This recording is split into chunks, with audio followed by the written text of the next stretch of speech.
it's funny because the last question I asked you on here, I was about anger.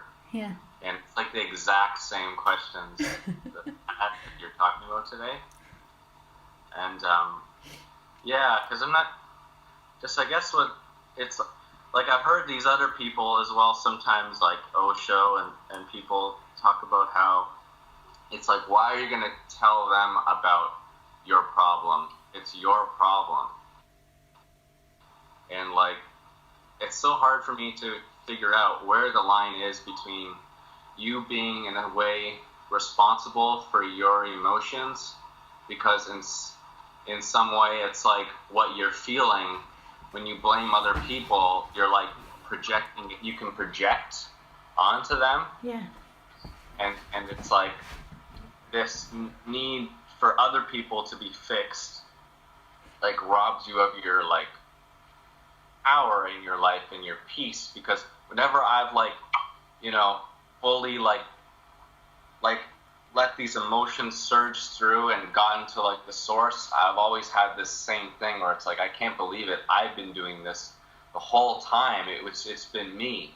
Like, it's been me doing it. It's like this really sad feeling, because it's like I've been doing it my whole life. I thought it was everybody else. But then it's like there's this beauty that comes with it, because it's like, at least if it's my fault for doing it, and fault is such a crappy word, but then at least I can change it.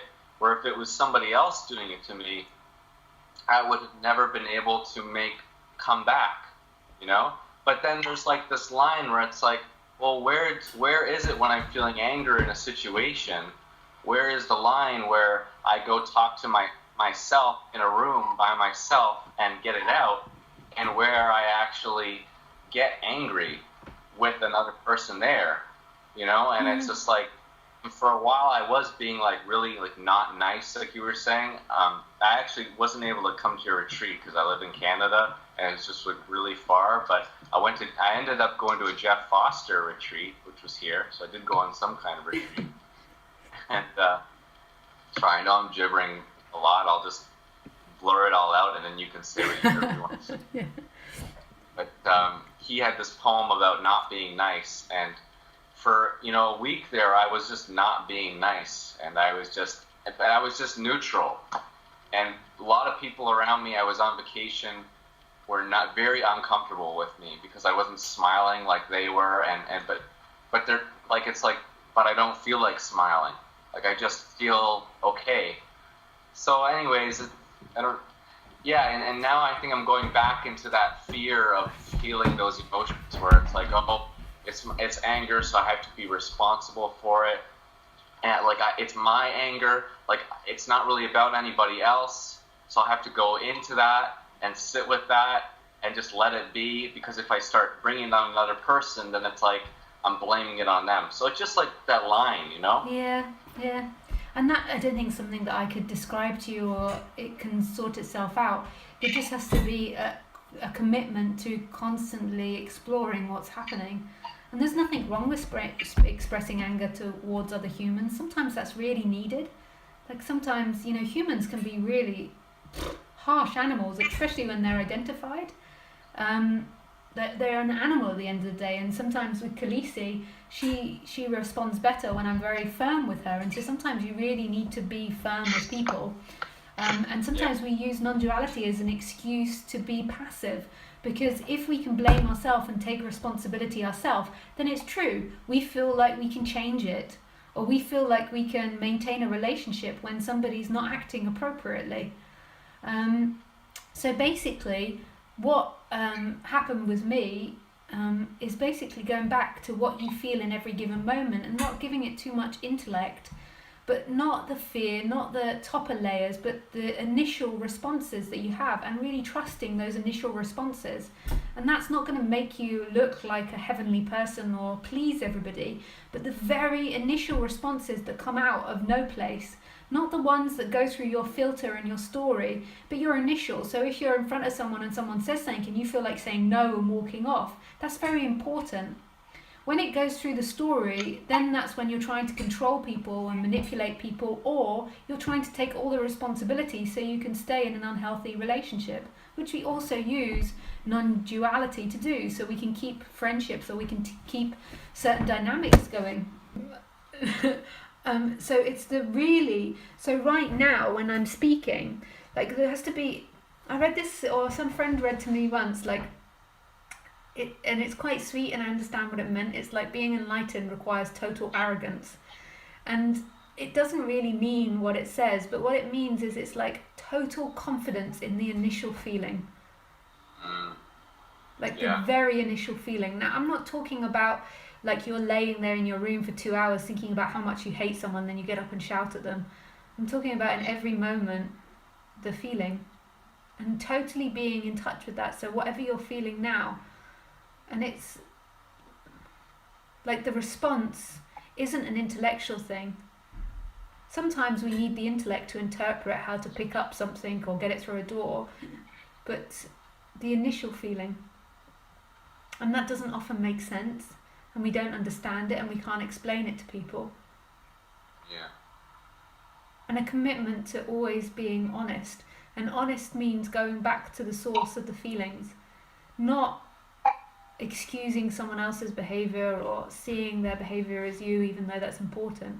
Keep going back to what's actually happening now.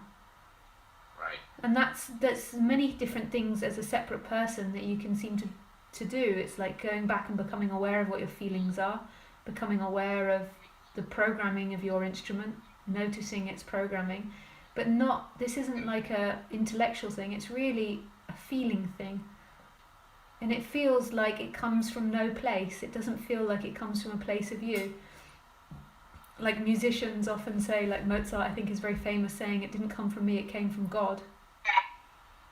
And you're going to screw up and you're going to act as a separate person. You're going to use this teaching to manipulate and to seduce and to do all these things. But that's okay. That's part of waking up. You're going to get it wrong. But it's always this commitment coming back to what's actually present now. And what's actually happening now. And right here, right now is God. Everything's appearing from that mystery, from that boundless space. And in this, there's total forgiveness. The human is human. And I know that doesn't give you a very strong answer, but it's kind of saying just keep exploring. Yeah. And sometimes I think a lot of this over preparation is just because I have such strong shame that comes up that I never want to be the wrong person. Yeah. Like I want to I don't want to be the evil one or the wrong one or it was all my fault. Like it was my fault all along, like this dread, now I have to apologize. But that's not true. It's never all your fault, because you are a creation of the wholeness and you're an effect of everything that's ever happened. But also what we spend a lot of our time when we have a strong sense of shame underneath is we're spending a lot of our time telling ourselves that we're good and that it's other people's fault or that it's not us. And it's not like that. You're guilty and not guilty. And there's nothing wrong with either. It's like, in order for that body to survive, you have to eat other instruments, like whether it be an animal, whether it be vegetables or whatever it be. Like it's like this really is total forgiveness and seeing the human for what it is, which is an animal that's moving towards pleasure and avoiding pain. When you're identified, then you're trying to be God all the time. You're trying to be nice all the time. And it's just this constant acceptance of what's coming. Okay, today this is what I am. Not keep trying to put it into timelines and making up a timeline of yourself, just what you are in this moment.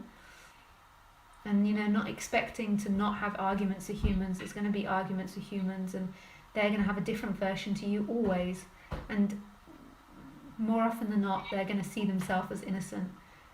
Because ultimately everyone is innocent, but nobody wants to admit to themselves that they've done something wrong, because that feels really uncomfortable. But really nobody's done anything wrong. But sometimes people do shitty things to each other out of separation. And actually acknowledging that shitty behaviour is a really beautiful thing. when somebody can acknowledge it. Most of the time they'll go the whole life without acknowledging it ever.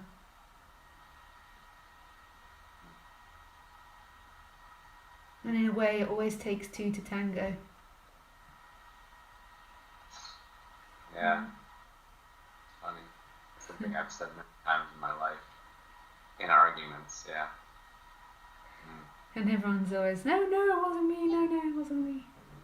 But then at the same time, you know, if you're with someone that can't go deeper and can't see and look at their dynamics, that's gonna be very challenging. If you are going deeper into your dynamics and they're not, then I mean you're in a sinking ship. In a way you've got to get over you're in a sinking ship. You can't have one it's very difficult to have one that keeps opening their heart and willing to see that it's not good nor bad, that sometimes acts what we call bad and sometimes acts good. But you can't one person be doing that in a relationship, because otherwise that one person that's doing it is always going to be the guilty one. Yeah. Because the other person will always stay in the moral hierarchy. Yeah, and I can say that with my personal relationship with my partner, but actually where that would come even the most, certain relationships I think, and even be with my own mother, because my mother is somebody who really wants everybody to be happy all the time. She's actually, I think she's probably, I don't mean to, well, maybe I'm being a little mean to say it, but you know, she's very, very fake. And it's hard being around people who are that fake, because there's always something wrong with the way you are. That was like my vacation. It was just this most awful vacation, because it just kept coming in and saying, sweetie, you know, you're so sad, smile, you know.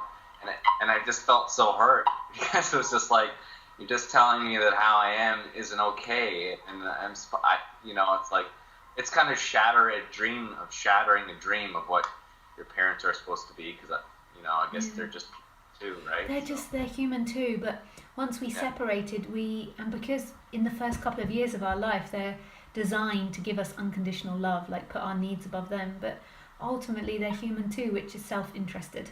And so if your mother has the story that niceness is important, then that's the game she's going to play over the interest of anyone. And she doesn't mean to be mean, but that's, you know, that's all that's important to her, and that's the way she'll see life, is that everything is about being nice and happy. And if you're not doing that, then in a way you're violating her, you're doing something against her. She's not even conscious of these dynamics though, or won't be conscious. And so that's why I say sometimes, you know, if the other person isn't being honest, they're very difficult relationships to maintain. Yeah. It's funny too that you said that, because, well, it's very difficult for me to even admit this, but like, sometimes I think with this whole thing comes like down, like what you're saying comes down to like not making excuses about the things that come up. Yeah. Because when you do let them come up and you don't try to justify or get into the head, it's like they will like blow up your life in a way, I think. Yeah. Because sudden you just start following your heart. Yeah. And it's like, well, what if my heart wants me to leave this relationship? Yeah. And my heart wants me to like just do completely different things that have been scary to me my whole life, and which is why I've been avoiding, you know, being in that heart, because it's wrong to be there, and it's wrong to, you know, to do what you want. Yeah. It better everyone else wants and be good, you know. Yeah. Well, human relationships are based on reciprocity, is in you give and they give, but you really should be giving from what you want. If you give from a place of doing it to maintain that reciprocity, or because you're afraid they'll get upset, you're just going to battle with them. You're going to end up resenting them, and naturally your body will give. It's in us, just like Khaleesi. With Khaleesi, I always look back to the simplicity of programming with dog. There's things that she wants to do and give for me, and I try and encourage that, and there's things that she doesn't want to do, and I see that, and I try my best to avoid them. So I try to encourage what she wants to do, rather than blackmailing her, even though sometimes I have to blackmail her into doing things like ending the walk when she's like, no, I want to carry on walking, or whatever it is. because there is things in that body that you'll want to do for others, and it will naturally come up. But when you get into a relationship, they have things they want you to do, so then they try to emotionally blackmail you into doing it by saying, look what I've done for you, and look, how can you be so selfish? And also notice in them the things they naturally want to do and encourage that rather than encouraging what you blackmailed them into doing. Like, because there's things that you enjoy doing. Like, I've learnt over the last 6 months that I quite enjoy putting up IKEA furniture. And this They're is like something big for adults.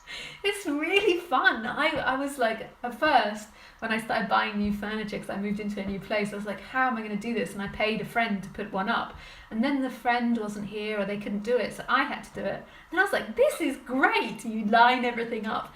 So this is like, there's natural things that, but then when it comes to being reliable in the sense of always being on time or always doing things when people say, now, wash up now, then more than likely I won't do that. But there's other things in which this body is good at doing. But what we're always looking for is we see pleasure as our happiness. So if the person washes up now, then I'll feel complete. If they don't, then they're the demon. And we dislike them for that. And we think of all the things I've done for you. And this is where we get it all confused. Like, this is where relationships really begin to break down. But it's very difficult. If the other person isn't playing that, then they're going to be in this game of, I'm better, I'm good, I've done this for you, or you're whatever. Yeah. But it's beautiful, just even the discussion of it and the talking and listening to these talks is going to be changing the way these instruments work and function and undoing all those old ideas. Yeah. Yeah, it's almost like, it just almost feels like there's this small child inside who's always felt that, like, that he's bad and wrong for being the way he is.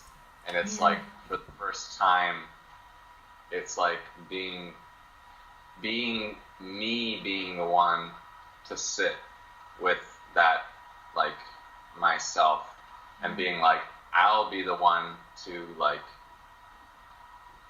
to make you at home, to tell you you are okay as you are. It's like it just hasn't been able to be anyone else. And like the dream is that, you know, like my parents were going to do that for me, or my partners or society was going to do it for me. And it's like I have to. It has to be me. Like, you know.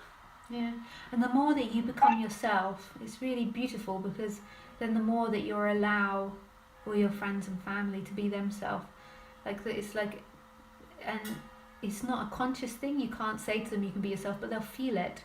So then they'll begin to relax more with you into being themselves. They'll still go for their games, but there will be that side that they'll begin to open up more. Yeah, I look forward to the day, because sometimes right now I just feel like some crazy nut job in the presence of all these, like, happy people. Like, I was at the mall yesterday, and this baby, like, sometimes I'll see, it's weird, I'll see, like, children, like, and, like, babies crying and screaming, and people be like, oh. And even me, like, for most of my life, I'd be like, oh, if you shut up, like, but it's like, this kid is just, like, has no, like, shame, just screaming in the middle of all these people, just doesn't give a shit, or, like, on the plane, just screaming. Yeah.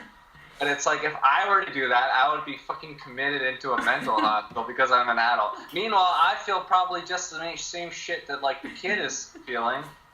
So it's like, be the crazy person, but be like be real again, you know? So. But what you can do in those circumstances is, like, scream internally. Like, obviously you can't do it because the external is going to lock you up if you do that. But internally, be honest with yourself.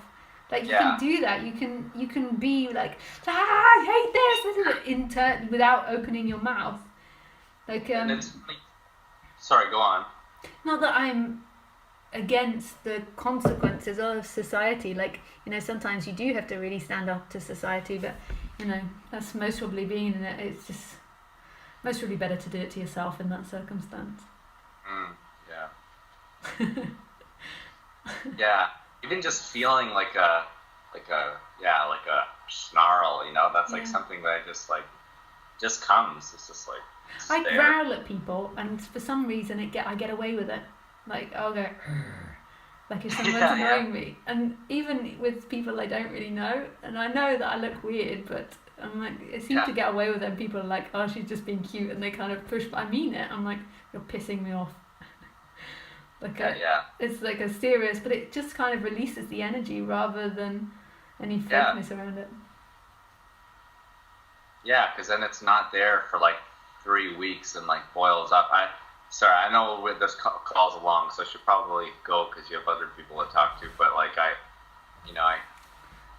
had this customer, this potential customer for this.